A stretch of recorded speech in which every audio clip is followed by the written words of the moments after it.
Hello, I'm Dylan Schultz, Commercial Account Manager with Concrete PolyFix. Let's look at how we evaluate pavement conditions for ADA compliance.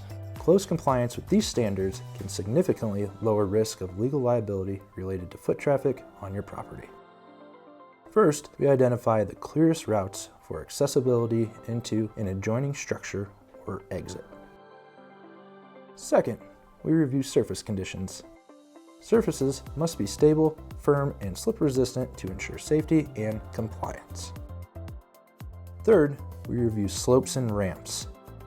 Any change in a level greater than 1/2 inch requires a ramp, which must meet the ADA maximum slope of 1 to 12 or 8.33%. Proper slope ensures safe, independent access for wheelchair users. Next is door maneuvering clearance. There must be enough space for individuals using mobility devices to approach and operate them comfortably. Finally, we review curb ramps. Ramps should have a slope of 1 to 12, flared sides no steeper than 1 to 10, allowing safe transition from parking lots onto sidewalks without dangerous drop-offs. Anything more than 1/4 to 3/8 inch is a trip hazard.